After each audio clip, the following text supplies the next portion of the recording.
स्वागत है आप सभी का हमारे YouTube चैनल में। तो आज हम सामान्य ज्ञान से संबंधित कुछ महत्वपूर्ण बहुवैकल्पिक प्रश्नों को देखेंगे। तो आगे बढ़ने से पहले अगर आपने हमारे YouTube चैनल को सब्सक्राइब नहीं किया है तो सब्सक्राइब करके बेल आइकन प्रेस कर लें ताकि हमारे आने वाले वीडियो का नोटिफिकेशन सबसे पहले आपको मिल सके। तो चलिए शुरू करते हैं और देखते हैं कि कौन कौन से प्रश्न है और उसके उत्तर क्या होंगे। तो इसमें पहला प्रश्न है, कौन सा जंगल पृथ्वी के फेफड़ों के नाम से जाना जाता है? Sinharaja forest, Congo rain forest, Kinabalu national park, Amazon वर्षावन। तो इसका उत्तर होगा अमेजन वर्षावन। अमेजन वर्षावन को पृथ्वी का फेफड़ा के नाम से जाना जाता है क्योंकि हमारी पृथ्वी पर आने वाले ऑक्सीजन का 20% ऑक्सीजन सिर्फ अमेजन वर्षावन से ही आता है और ये ब्राजील में है। अगला प्रश्न है, निम्नलिखित में से कौन से ग्रहों के चारों ओर घूमने वाला उपग्रह नहीं है?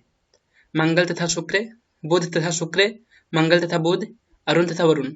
तो इसका उत्तर होगा बुध तथा शुक्र। बुध तथा शुक्र जो है ये सूर्य के सबसे नजदीक वाले ग्रह हैं और इनके जो है एक भी उपग्रह नहीं है। अगला प्रश्न है, मनुष्य की श्रोता सीमा कितनी होती है? 0 से 20 हज, 20 से 20,000 हज, 20 से 2,000 हज, 20,000 से अधिक। तो इसका उत्तर होगा 20 से 20,000 हज। मनुष्य की श्रोता सीमा 20 से 20,000 हज होती है। मनुष्य ना ही 20 हज से कम वाले ध्वनि को सुन सकता है और ना ही 20,000 हज से अधिक वाले ध्वनि को सुन सकता है। 20 हज से कम आवृत्ति वाले ध्वनि को अवश्रव्य ध्वनि बोला जाता है और 20,000 हज से अधिक आवृत्ति वाले ध्वनि को प्राश्रव्य ध्वनि बोला जाता है। अगला प्रश्न है, जीवों और पर्यावरण के बीच के अन्योन्य क्रिया के वैज्ञानिक विश्लेषण और अध्ययन को क्या कहा जाता है? पारिस्थितिकी, सूक्ष्म जीव विज्ञान, कीट विज्ञान, पक्षी विज्ञान। तो इसका उत्तर होगा पारिस्थितिकी। जीवों और पर्यावरण के बीच के अन्योन्य क्रिया के वैज्ञानिक विश्लेषण और अध्ययन को पारिस्थितिकी बोला जाता है, जिसको कि इंग्लिश में इकोलॉजी बोलते हैं। अगला प्रश्न है, निम्नलिखित में से कौन सा एक स्थल है जहां से भारत की अंतरिक्ष एजेंसी इसरो रॉकेट का प्रक्षेपण करती है? श्रीहरिकोटा, तारापुर, गुवाहाटी, ट्रॉम्बे। तो इसका उत्तर होगा Sriharikota.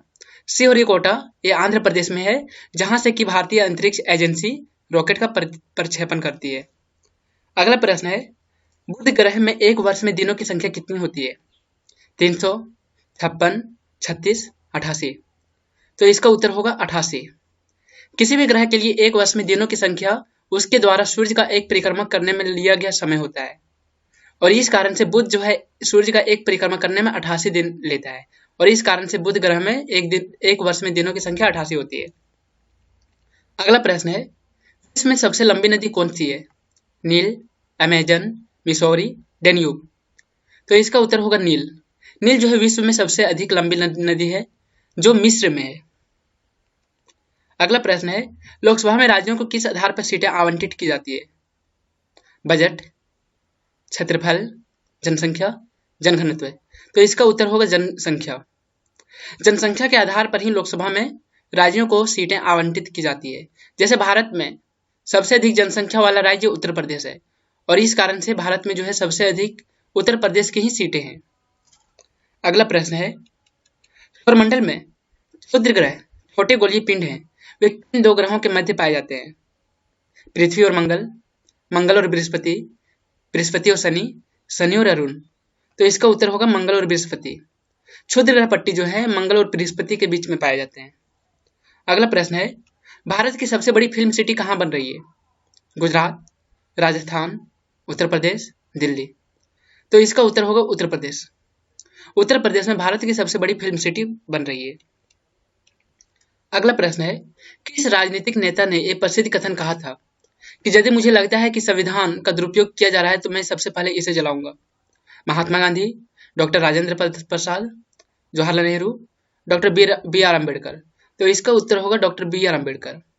Doctor B R Ambedkar ने ही यह प्रसिद्ध कथन कहा था कि यदि मुझे लगता है कि संविधान का दुरुपयोग किया जा रहा है तो मैं सबसे पहले इसे जलाऊंगा। अगला प्रश्न है, सबसे चमकीला ग्रह कौन सा है? बृहस्पति, शनि, बुध, शुक्र। तो इसका उत्तर होगा शुक्र। यहाँ दिए गए ग्रहों में से सबसे चमकीला ग्रह शुक्र है।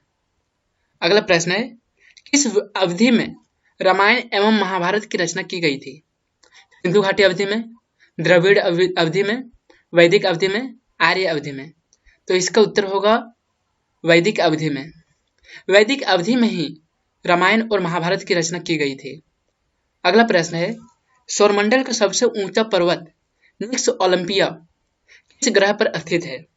शुक्र, बृहस्पति, मंगल, पृथ्वी। तो इसका उत्तर होगा मंगल। सौरमंडल का सबसे ऊंचा पर्वत निक्स ओलंपिया मंगल ग्रह पर स्थित है, जो हमारे पृथ्वी के सबसे ऊंचे पर्वत श्रृंखला और सबसे ऊंचे पर्वत चोटी माउंट एवरेस्ट से लगभग 3 गुना ऊंची है। अगला प्रश्न है, बरमूडा त्रिकोण किस महासागर में स्थित है?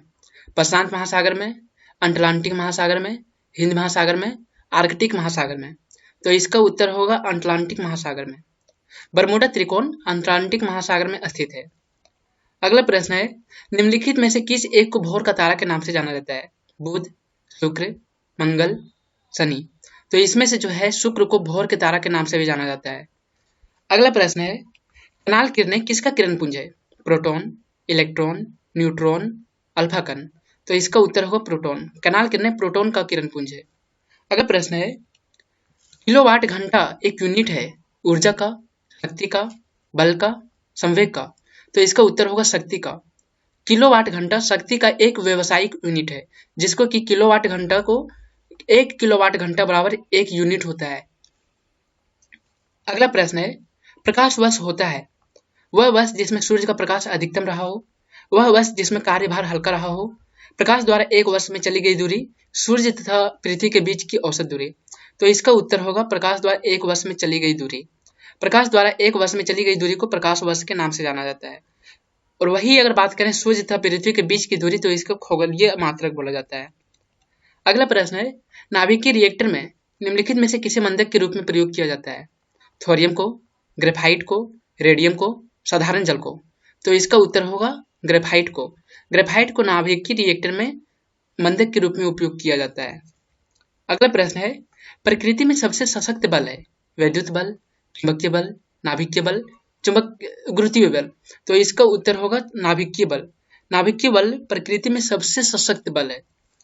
अगला प्रश्न है, एक वस्तु दूसरे वस्तु पर सीधे भौतिक संपर्क द्वारा बल लगाती है, तो उसे कौन सा बल कहा जाता है? संपर्कित बल, असंपर्कित बल, चुंबकीय बल, घर्षण बल। तो जो है इसमें संपर्कित बल होगा। जब भी कोई वस्तु किसी दूसरे वस्तु पर सीधे भौतिक संपर्क द्वारा बल लगाती है, तो उसे संपर्कित बल बोला जाता है। अगला प्रश्न है, कौन सा जीवाणु दूध को दही में बदल देता है? Tuberculosis, lactobacillus, protozoa, paramecium. तो इसका उत्तर होगा लैक्टोबैसिलस। लैक्टोबैसिलस यही जो है जीवाणु जो दूध को दही में बदलने का काम करता है।